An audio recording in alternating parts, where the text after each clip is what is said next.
Hello, I am Cody Ellingham, and this is the Transformation of Value podcast. This show is brought to you by Swarbricks, the first law firm in New Zealand to accept Bitcoin for legal services.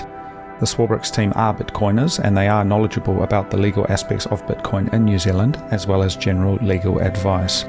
Swarbricks offers a 20% discount for services paid in Bitcoin. Find out more at swarbricks.co.nz/Bitcoin. Now, in today's episode, I talk with Nathan Seiuli from the Free Speech Union. Over the past few years, it's become evident that many New Zealanders are both unaware of how vital freedom of speech is and how dangerous some of the moves are to exclude its protections. We talk about the work the Free Speech Union is doing in New Zealand, including campaigns to promote debate and critical thinking in schools, providing feedback and advice to government, and calling out actions that infringe upon freedom of speech. We also talk about how technology such as Bitcoin and Nostr can provide protections for freedom of speech and freedom of expression. Now, we are coming up to almost 50 episodes, and I just want to thank everyone for continuing to listen and support the show. If you'd like to help the show grow, please consider leaving a review on your favourite podcasting app or sharing with a friend. I do hope you enjoy this episode.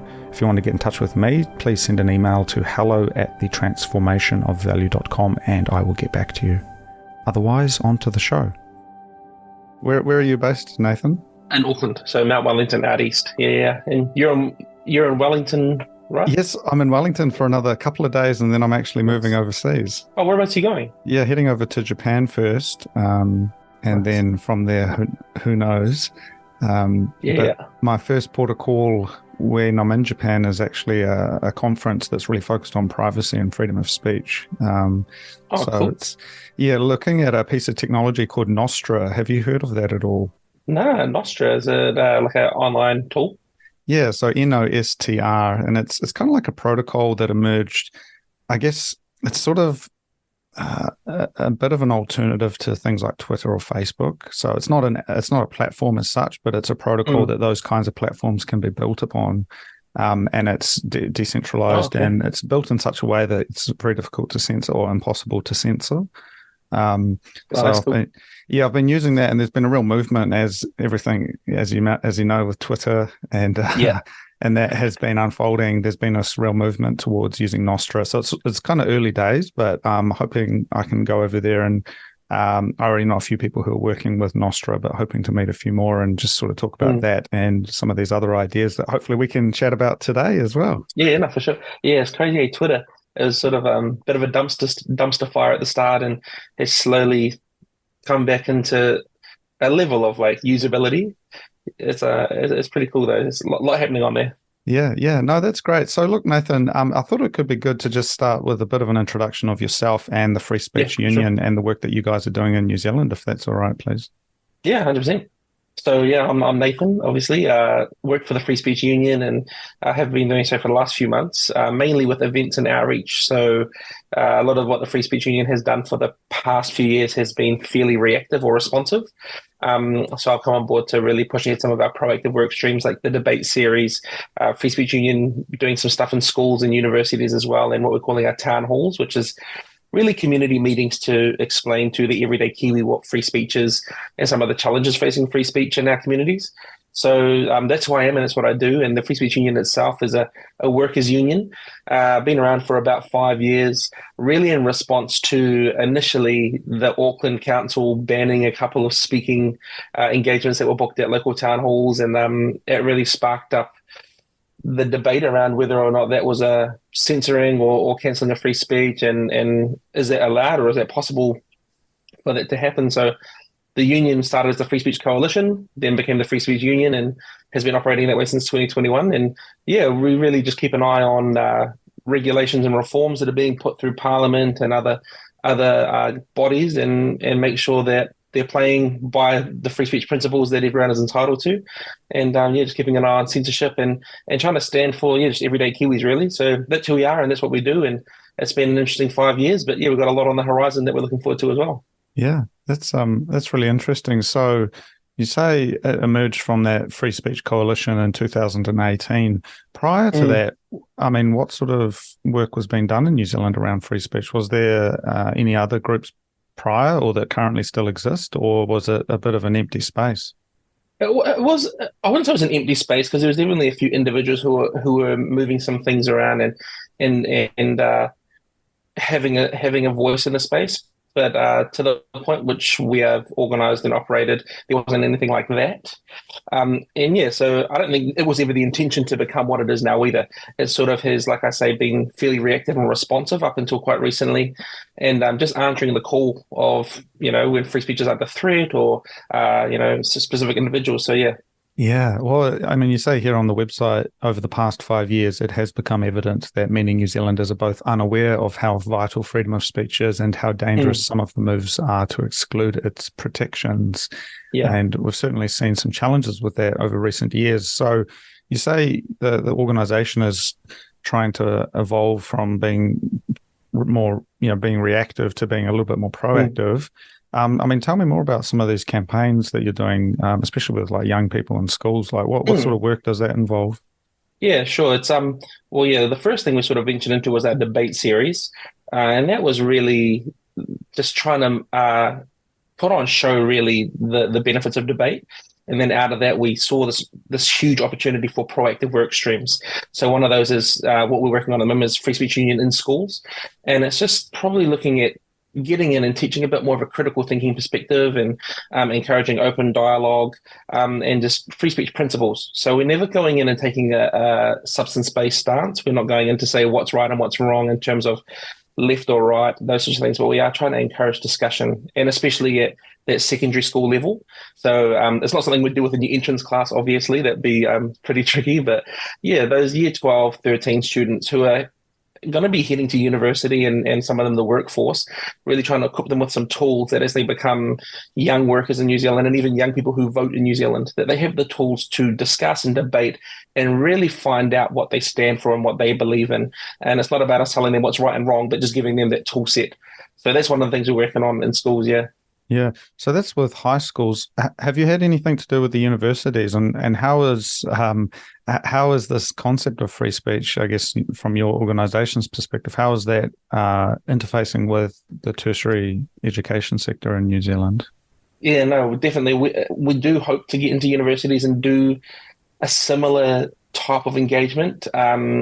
We've discussed a few ideas, but we have interacted with the universities extensively in the past. Obviously, we did an academic freedom survey, which had some pretty interesting results. I think that's all on our website, and you can see there. But a lot of academics, about 40, I think it was 48% of staff didn't feel comfortable sharing their views. And then even more recently, we covered an internal Auckland study that showed 15% felt comfortable. So that number's dropping more and more. But yeah, interfacing with the universities is something we're really keen to do and open to doing.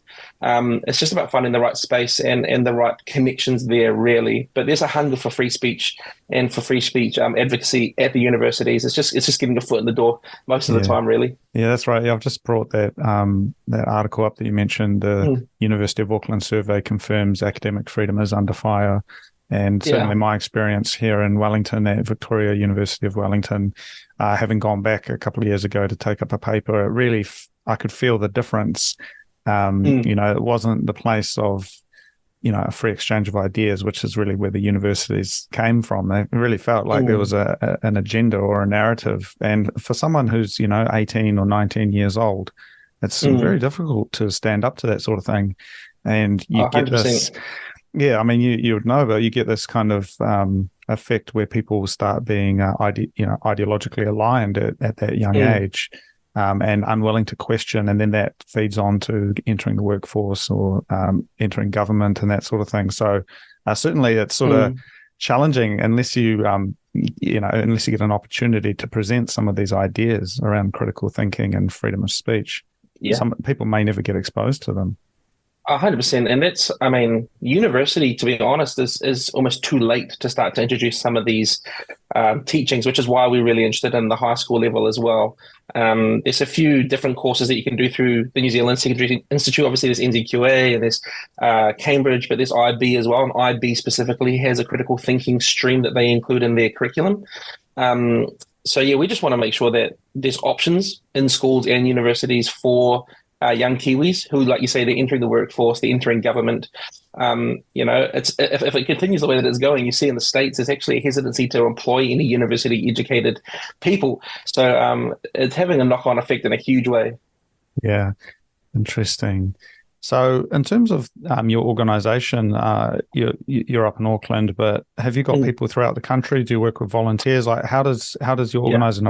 organization approach outreach? So we have a pretty spread team. Yeah, there's myself in Auckland, members of our board all across the country. Some of our other staff are based in Wellington and up the Kapiti coast. So yeah, we're pretty spread out. We stay quite engaged, as most remote working teams do through Zooms, and we've got a pretty active WhatsApp. That can get pretty crazy depending on what's happening in the media. But yeah, and then and often we'll have a space set aside for anyone who can make it to Wellington once a month. We have a shared office space. But yeah, we usually gather at least sort of once a year formally, and then a few more times around that pretty informally and frequently. So yeah. Have you been able to get much of a court, much of an audience with the government, and has there been, for better or for worse, has there been engagement at the highest level of government with what you guys are doing? 100%. Yeah, we have some really great relationships in government. Obviously, serving both sides, opposition and government. We're bipartisan in our approach, and we just try and offer that principled feedback that we get. But yeah, we've got great engagement, and a lot of people who are in government and in opposition at the moment are really familiar with us and really friendly towards us. So yeah, we just try and be a consistent voice of free speech, the principles of free speech, and try and offer them as much as we can in terms of some framework for thinking. A few people have used some of our work in some of their statements made in the Beehive, so it's pretty cool to see when you have some cut through like that. Yeah. Yeah, tell me more about that. So your framework for thinking, like what does that encompass? So you'll see things like the DIA reform that was proposed for an online regulator. We really just went and we fleshed it out. We said, look, this is what it means. This is what it could mean. This is what happens when you implement effectively online hate speech laws. And we put it a little bit more in context of principled free speech stance rather than the narrative of like, this is completely and only going to be for safety. This is going to be the most awesome safety net ever. We're going to implement like this. And we just probably bring a bit more of a holistic view to it from every perspective. Like I say, like quite bipartisan. As a union, we just try and offer really principled advice and a really principled perspective. We've stood up for both what you would consider sides on multiple issues. We really just, want free speech regardless of who the speaker is. But yeah, it's that sort of thing. Like we offer sort of amendments that we can pass through to Parliament, and whether they take them or not, or whether they even consider them or not, is up to them. But we just always try to put together resources that people can look at for broadening their view on some of these issues. And I guess also the question about your organization. So how is this work funded? So you've got obviously some staff members and that sort of thing. Like what underpins the organization itself financially? And I guess are you answerable to anybody in terms of how you approach these things? Oh, 100%. We have a board that's made up of 6 different council members that keep the oversight, or I suppose provide accountability. In regards to finance, we have a bunch of very faithful and loyal donors. We're really lucky, and the people of New Zealand and people who enjoy our work are really generous. So we have also a union fee. Like if people join the the Free Speech Union, there's obviously a union fee as well that they'll pay annually. But we've got a huge database of support and Kiwis who are contributing sort of all the way from $1 up to sort of a bit more substantial donations that help us do the work that we do. And we represent them. We always go to them. We listen to them. We're actively in communication with them all the time. So yeah, they definitely inform us a bit. Yeah, and that board that you mentioned, six members, is that an elected board? Like, what's the governance structure? I guess I'm asking these questions just in terms of understanding sort of where you guys are situated. Like, how does that work? Is there a board elections or that sort of thing? Yeah, this elections, and you can even submit. The organisation has grown at a pace where we're sort of building the plane on the runway in a few senses. You know what I mean? We're growing with the demand. We're being called upon more and more as a union. So our board has sort of changed their function and their focus a little bit to be more of a governance board. At first, it was like they advised a lot, and they still do. But yeah, it's changing a little bit. They're getting a bit more hands-on in terms of oversight. And it's just sort of like going through those growing pains. But they've all been really awesome so far. We're having the AGM coming up soon, where we'll be giving an official update on the board and members of the board, new additions to the board, and just really, making it a bit more solid and concrete as we have grown. I think we've grown our staff 3 members in the last year, which is, for a while, it was sort of a one-man band running around and doing a lot. So, we go through the growing pains, Yeah, no, I certainly I saw originally I reached out to Jonathan and saw some of his interviews in there, and I know had been footing a lot of the engagement and doing a lot of the work. But it's great to see your team growing. What Nathan? What's your relationship like with similar organisations overseas? Do you have partner organisations, say in Australia, the United States, Canada, these other countries where you can sort of draw things on, draw upon sort of shared knowledge? Like, do you have a network like that, or? Yeah, we have an incredible network of not just organizations, but a lot of individuals as well. So we have great relationships with people who we can bring over on speaking engagements and tours, people like Nadine Strossen and Jacob Mishingama, who's a free speech advocate. But also, obviously, the UK has a very strong free speech union, and we are familiar with them and connected to them, not necessarily in partnership, but definitely in relationship. And then Australia is actually about to launch their free speech union, I think, in November. So Jonathan will be going over to join them for that launch and be part of that, which will be really cool. But there is a growing network that is connected through principle, but not necessarily organizationally. But we've got great communication. I guess so. Your organization is doing a lot of great work here, promoting these principles of free speech. And I guess though, being realistic about what the challenges are? And I guess starting with the media and the mainstream media in New Zealand, I mean, how has the Free Speech Union been received by mainstream media in New Zealand? How do you see their stranglehold on information and the way things are talked about? Have you done much work in that space? Have you engaged with them? Like, how does that look? Yeah. I mean, our relationship with the media has been like really good, to be honest. Part of our role is keeping them to account, just the same as we try to do with the government. And the media is, I mean, pretty broad. You got some people who love us and some people who absolutely hate us. But I mean, that's part of it. And we've had some good cut through with certain people and not so much with other people. But overall, I'd say it's been a net positive with the media. They're very friendly towards us. Like, we're bringing over a guest next week, and he's got a bunch of mainstream media interviews lined up, and they're very happy to host him. And so, it's not as vicious or toxic as some of the other stuff that you see around the world or online. And New Zealand, I believe, is still, for the most part, pretty good at working with us.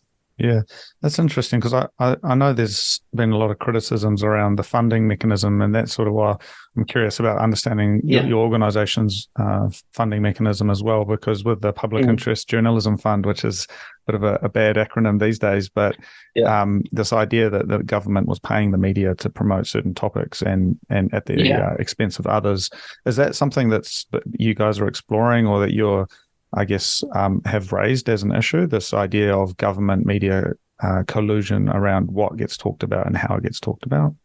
Oh, yeah, definitely. Obviously, there was some stuff that came out recently about the bailout and the free advertising, and then even you had the Willie Jackson meeting sort of a few months ago. So it's definitely stuff that we talked about and looked into, and something that we really feel a responsibility to hold the media to account, that they would be, I think you saw the other day, someone was talking about being the fourth estate representing the people, and something that we believe in terms of an ideology, but maybe is not a reality right now. But we believe in trying to bring that into balance and bring that about. So definitely keeping them accountable and trying to get as much transparency and clarity around why things are being said and how things are being promoted, Yeah, because I'm just looking at some of your campaigns as well. So that's you've got one on here just around compelled speech as well with the Teaching Council. So what is that referring to?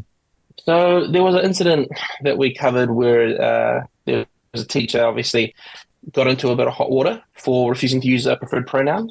And it was a bit more complex. There was some other things that had happened, and that teacher resigned on his own accord. But the big thing was his qualification or his registration was cancelled. And then so we just asked the question, well, is he's expressed his views, whether or not we agree with him or not, that's not up for us to decide. But the principle on saying you can no longer work anywhere is where we really felt the responsibility to get involved. So not on the basis of whether he was right or wrong, but on the basis of this is affecting his livelihood now. He's quit the school, he's left the school, but now with the cancellation of his registration, can he actually work moving forward? So we really went and asked some questions of that and got a really good response in the end. But yeah, we're just looking at the response essentially and whether or not that was going to have a knock-on effect. Are other teachers going to have to self-censor or be scared? And we've had a bunch of these things come through. It's a pretty prominent issue about compelled speech, preferred pronouns, those sorts of things that we hear about pretty regularly. Yeah. So with the incident that you just mentioned, was that individual able to get reinstated, or was there any outcome from that you were able to bring about through engaging with the teaching council? So we had a meeting with them, and I'm not 100% sure whether they ended up reinstating him. It's still sort of in the process. I see. There's a bunch of things that they're still going through, but they were very open to a meeting with us. They engaged with us like really reasonably. I personally didn't go to the meeting, but everything that I know from the team, it was a reasonable outcome. But yeah, that's the sort of stuff that we respond to. Really, is just getting in there and making sure that everything is being upheld from the perspective of is this against the free speech rights or the free speech principles that we believe in. I guess zooming out a little bit, so obviously you're doing a lot of really great outreach work, but certainly from my perspective, I think there's a lot of challenges in New Zealand, just perhaps culturally around how we talk about things, and just this desire to sort of please and to not sort of rock the boat. It's, I think, a bit of a Kiwi thing in a way. But do you see a pathway for more broadly creating a culture that doesn't try to cancel opinions that it doesn't agree with? Like what mechanisms or what approaches can we take to ensure that we're not, digging a hole for ourselves in terms of, removing the ability to dissent from popular opinion or to say something that people don't agree with? Like, I don't know, what are the pathways for that in New Zealand? Yeah, I think that was one of the, this whole idea, this thought of the question that you just asked was one of the driving factors behind the debate series. How do we create a culture and a society that is able to disagree but still be unified? And it sounds like these things can't coexist, but they can. The agreement to disagree is, I think, a powerful thing. So I think through debate and I think through education, I think that's a big thing, which is why we are really interested in going into the NZ schooling system and teaching these critical thinking practices and processes so that people can have discussion, and then also probably just changing the perspective of, is language violent? That's something that is so prominent at the moment. Someone says something you disagree with, well, that's not violence, and that's not hate speech. It's just disagreement. So I think education is probably the biggest thing that we as a group, and me personally, probably see as the fix to moving forward in a society where we don't necessarily all have to be focused on uniformity. We can still be individuals. We love that. We love to be individuals, but we can also live, unified in the principle that everyone can hold their own opinion, Yeah, it seems like it's almost like a fundamental building block, having that sort of debate approach. And certainly I remember from my time in high school, with the debating club and that, you're sort of supposed to be able to jump on the other team and steel man their argument. So it's not being sort of emotionally attached to any particular idea. It's the kind of removing that emotional attachment and actually just being able to go through the process and argue what you think is correct, and argue as in the debating style, not sort of raised voices, but actually through logical reasoning, and then also be able to argue the other person's side and look at something like the Socratic method or these other ways of and we've inherited a lot of this stuff from centuries of Western democracy on how to have a conversation. And I was talking to someone the other day just around this idea. You have a thesis, then a antithesis, and then you have a synthesis of an idea. And that's actually, you can often come to a better place by having a robust debate. And I think that's where you sort of lose a lot if you stop at the first place that you get to. Well, that's the thing, right? It's like through argument, through robust discussion and debate and argument, you often end at a better solution, because you've had someone that maybe, challenge you or, for lack of a better word, attack your idea.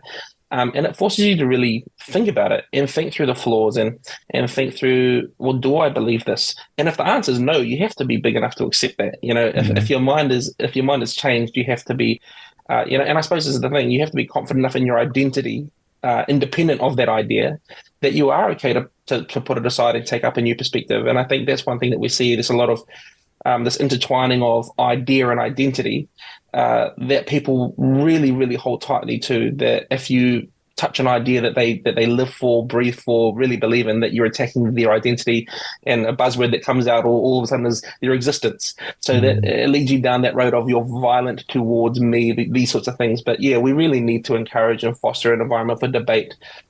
So yeah. And I guess taking it a bit further, so we've been talking here about speech, and I guess, digital speech would come under that as well.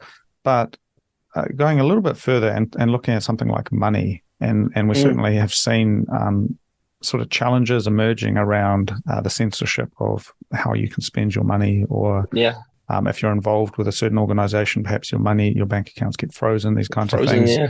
And I wonder, is that something that your organization is looking at? Do you have any thoughts around sort of how freedom of speech and then the freedom of financial independence and the use of your money kind of relate? What are your thoughts on that? Yeah, obviously, freedom of speech is just one facet of what we look at. It's the main facet, but there's also the freedom of expression and conscience as well. So I suppose how you use your money would fall under the freedom of expression. I have never had like a free speech union official talk about it. We've never sat down as a team and been like, oh, what do we really think about this?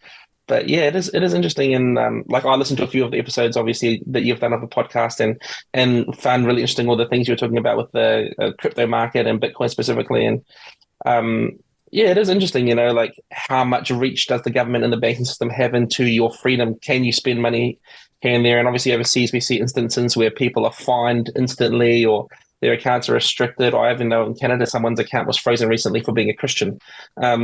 So yeah, I would say it falls under freedom of expression, and that we should definitely fight to protect those things. And it's like I'm not very clued up on the crypto market. My brother-in-law was talking about Bitcoin going up recently. He's very excited. So, but yeah, like. Yeah, no, I was just going to say, so, I was talking about the Nostr thing earlier, and I guess that's a technology solution to a, what is effectively centralization of these protocols and these platforms such as Twitter. But with the Bitcoin piece, I think what's really powerful, and what I'm very interested in, is how it can enable financial freedom and sort of self-sovereignty for people. In New Zealand, it's kind of, we're in this funny place where we're a relatively stable economy. And again, people don't try to rock the boat. But if you're outside of the envelope of what's deemed acceptable, for example, if you've got family from somewhere like Palestine or Iran or North Korea, it's very difficult, or even Russia. I work with a lady who's from Russia, and her family, she lives here, but the rest of her family's in Russia, and it's impossible for her to send money to them. And so in that situation, it's like, well, there's been this mandate against the state of Russia or whatnot, but actually the real human lived experience is that her family, she can't help them out. However, if she uses something like Bitcoin, which is uncensorable, she can send that money to her family, and it's all good. And then it comes back to the argument of, well, are you supporting the bad guys, and who are the bad guys? And these kinds of debates, and it's definitely complex. 100%. Yeah. I don't know if you saw, I think it was someone like Joe Rogan. He's talking about this threshold that effectively the super rich or the elite can pass, where they're beyond the reach of censorship, because they're in control of their assets, they're in control of their money. And that's something that like 99.999% of the world are not in control of. So it's definitely a fascinating idea that you would be out of the reach of censorship and total control through a decentralized market like cryptocurrency, you know? Yeah. Yeah. So I think it's something that's worth discussing. And I think the knee jerk reaction is that, oh, well, bad people are going to use it for bad things. But it's sort of, I think that framing of it, it's sort of, what would you call it? A folk devil, it's sort of Yeah.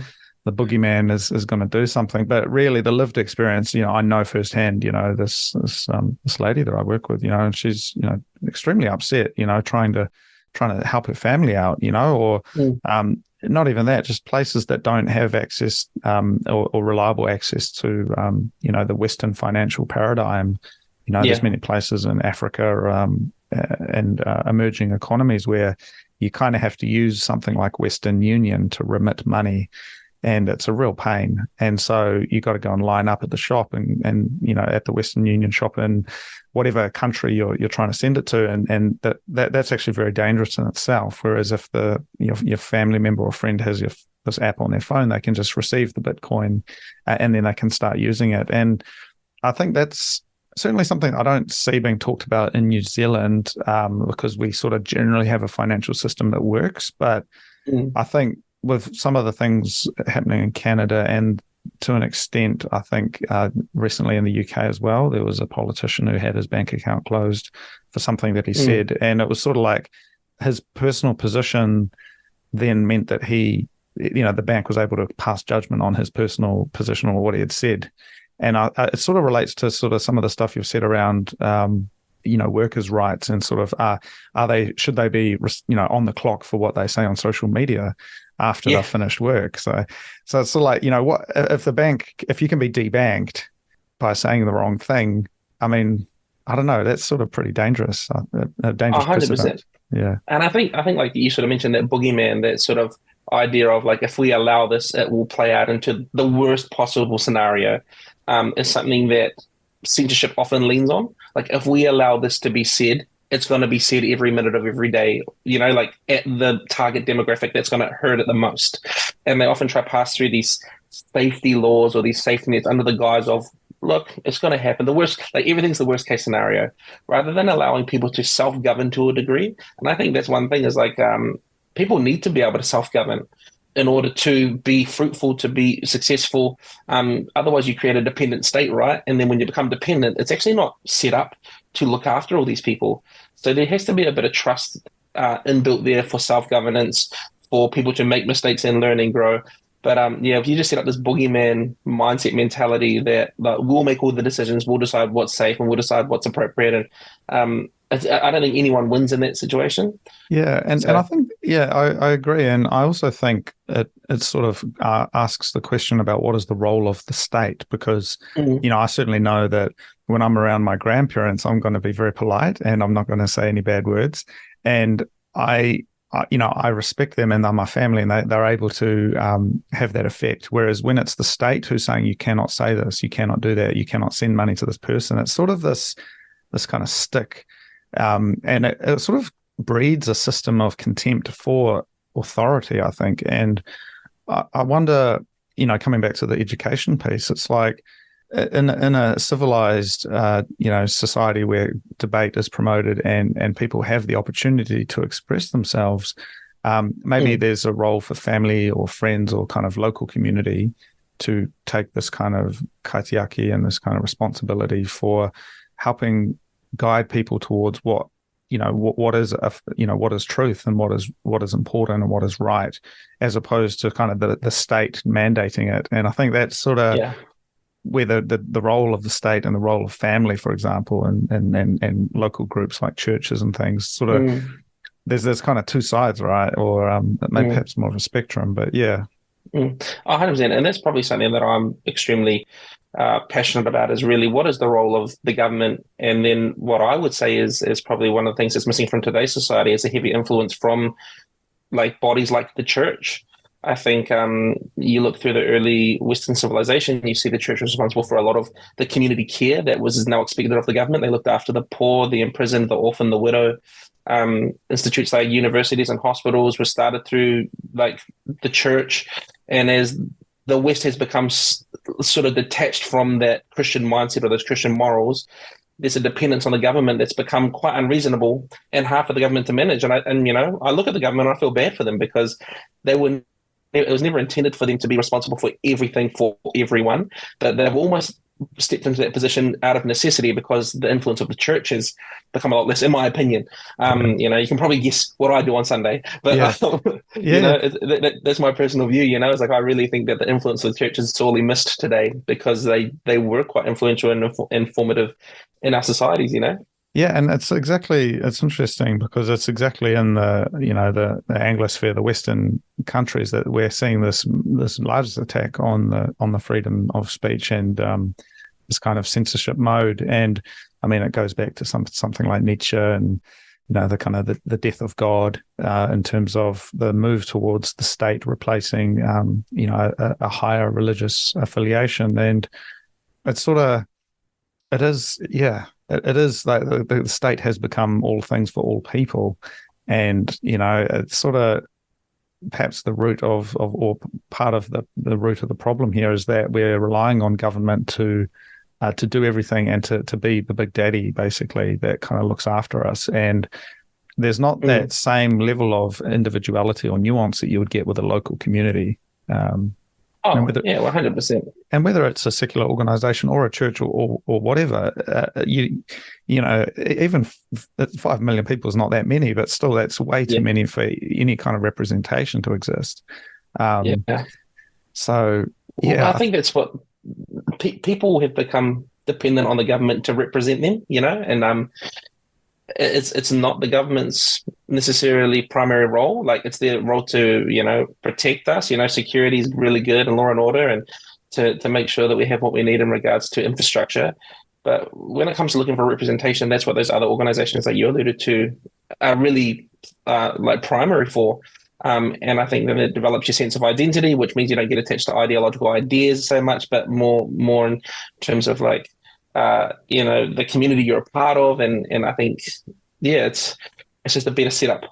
Yeah, well, even this is where it's challenging, even being based in Wellington. I mean, you mentioned government and infrastructure, but even that's an arguable point that, the core role of government is law and order and defense, and that's sort of a certain position that you can build from. But the idea that we can have an open discussion about whether the government should have any role at all in building anything is almost heresy in Wellington. And so I had Matthew Birchall on the show talking about infrastructure and how actually private sector is usually a lot more efficient, and in fact always a lot more efficient in getting stuff done. I just have to Was that the Once Were Builders episode? That's right. Yeah. Yeah, fascinating. I loved that episode, to be honest. I like when I listened, it's an area that I'm not educated on at all, but I learned a lot. Yeah, I thought it was a great discussion. So it's interesting. Yeah, thank you. And like it's sort of the idea that I could even, we could stand up and say, well, look, I don't think the government should have any role in any kind of infrastructure decisions. As I said, it's heresy in Wellington. It's sort of been assumed that they shall do that. And I think, the Auckland Harbour Bridge, is the classic example. It was a special purpose group that was organised to build it. The government kind of was Johnny come lately to that whole thing. And you see a lot of that historically. And so what I'm interested in is as we enter this new world where some things like Bitcoin or decentralized technology is playing this really important role, and it's starting to kind of consume the legacy financial system and the legacy media system as well with things like Nostra. There's kind of there's a real important need for a discussion about what the future could be, and that's where these debating skills come in, because I think things will never be the same and they won't stay the same. And having a real honest discussion about what government is and why has it gotten so big without being shut down as some sort of radical. I think, you know what I mean? Like, yeah, definitely. Yeah. It's, I find it like talking to my mum. My mum has always been very much a fan of the system, very much a fan of government's always right, government's always good. And, I wouldn't say I'm an extremist of any sort, I'm fairly relaxed, but, talking to her, I see how like controversial the things that we're talking about right now seem to a large percentage of Kiwis. And I think because we haven't encouraged dialogue and debate and discussion. My mum is very non-confrontational, and she's like such a caricature of everyone her age and stage. So Yeah. I think you're spot on. Yeah. Well, that's again that sort of culture. I think it's a double-edged sword, because on one end, I think there is sort of this tall poppy kind of keep it to yourself kind of culture, but on the other side, I think we do inherit some of the best pieces of the old British system around kind of gentlemanly discussions and kind of debate and consensus seeking, and I think. That's the real thing that we can lean into in New Zealand, is we inherit this consensus-seeking mentality. We inherited the Westminster system of parliament and, the way we run things.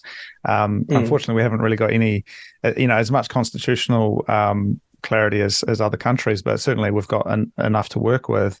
And we can sit down and have, or, at least in theory, we can have discussions and debates where we try and find truth, which in other cultural contexts, that's not a system it's not available to them, unfortunately.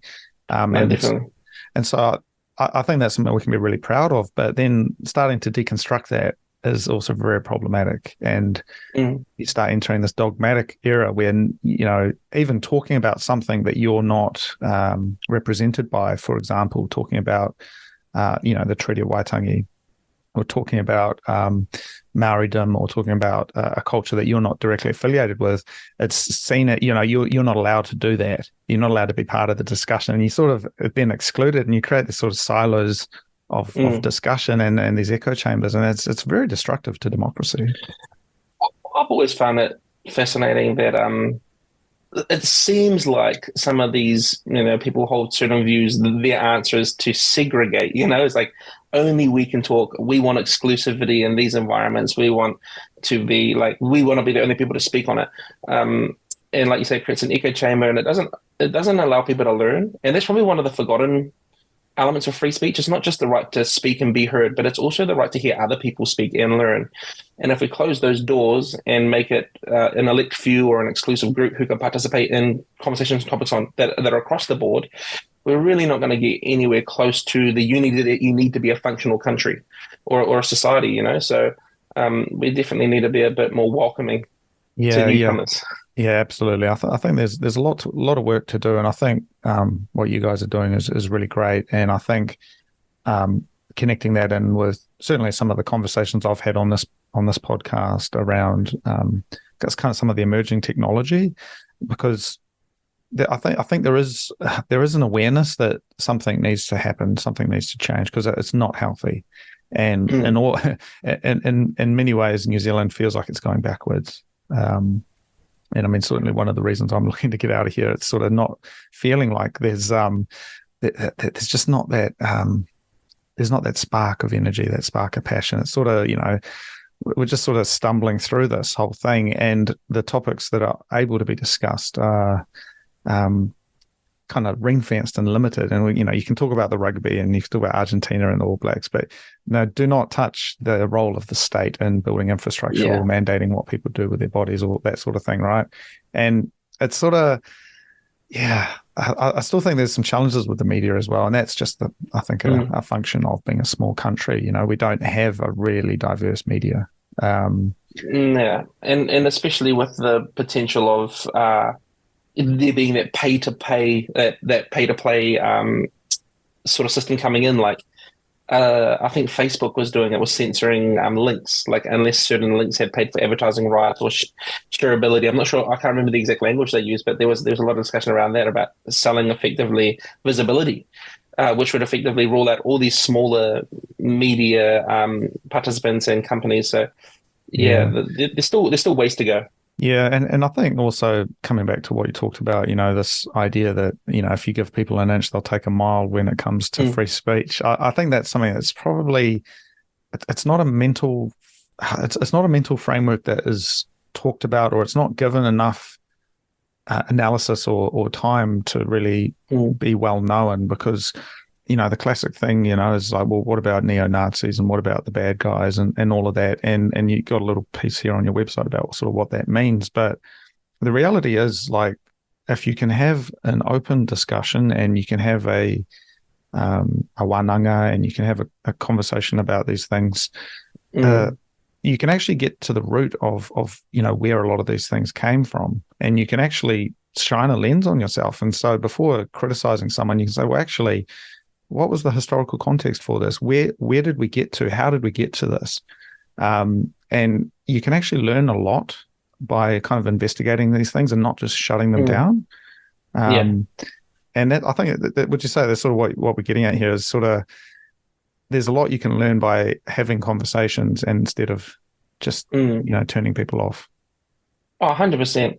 And I think like I say, we believe in free speech for everyone, regardless of who the speaker is. We don't agree with everything that's said, and I think some people get that confused. Free speech is not the agreement of every statement made, but it is the agreement that people should be allowed to make a statement. You're not necessarily co-signing them or agreeing with them, but yeah, we need to have an open, safe society where people can say things. And one thing that I like always gets me is when people say there's no such thing as a bad idea. I think it's one of the worst statements, because there is bad ideas, but we need to hear them to know that they're bad. Yeah. So we can't like pre-censor them. We can't stop them. Like, I love hearing bad ideas, because then I just know that's a horrible idea. Don't do it. Yeah, so so you have to allow people to say it, and it's not saying you agree with them, but like, censorship is not going to move us in any sort of direction. Yeah, it never does. And I guess just sort of wrapping up a little bit, but looking at originally 2018 and looking at these council-owned venues in Auckland that were basically cancelling people. What is the organisation's approach to something that's maybe in a grey zone, something like Twitter, where it's a private company, yet it effectively has taken on a public square role? Or places like that where it's technically it's a private enterprise or private platform, but it's public in the sense that everyone's using it, and it has become a central point of focus. How do you approach questions like that? Like in regards to like censorship on those or cancellation? Yeah, it's interesting, because like you say, it's not a government or a governmental body that owns it. It is one owner, and then he's got a team that I think does what they see fit. And I think they do pretty well on Twitter or X, whatever people are calling it now, to stay pretty bipartisan and allow people to have their say. But yeah, we haven't waded too much into the realm of like specific platforms. Like, we don't believe in online censorship. Obviously, it's not something that we would endorse or agree with, or online cancellation. It's still the restriction of people's free speech and expression and conscience. But yeah, in terms of like, we've had ability to communicate with people like Meta and question them, and they've been pretty open to communication with us. And I don't think we've ever had a chat to anyone from Twitter or X.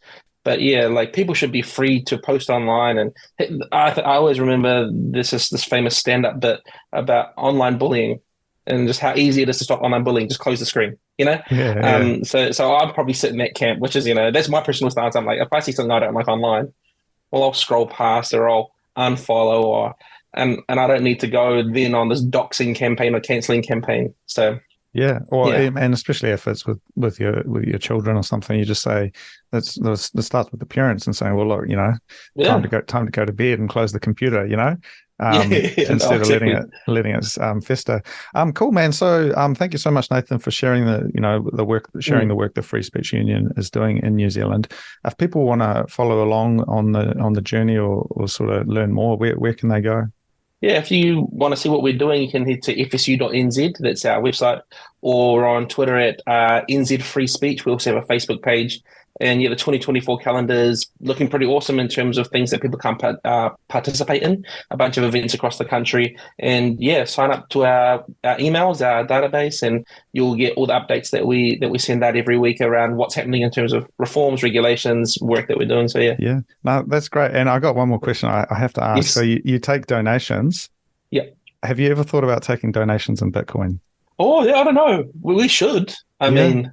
What do we got now? 15,000 today or something, aren't they? Yeah. So Bitcoin, yeah.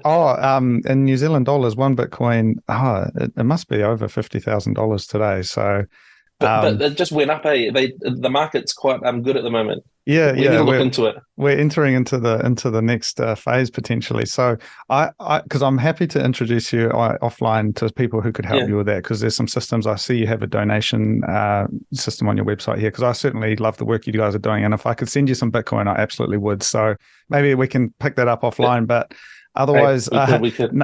Nathan, I really appreciate your time. I really respect the work you guys are doing. I think we need this in New Zealand. It's really important. And ka pai, man. Thank you very much. Wow, thank you. All the best for the move overseas, and hopefully we'll keep hearing from you. Sweet, man. All right. Thank you. Pleasure. Thanks, Cody. Thank you for listening. I do hope you enjoyed the show. I am Cody Ellingham, and that was The Transformation of Value. If you'd like to get in touch, please send me an email at hello@thetransformationofvalue.com, and I will get back to you.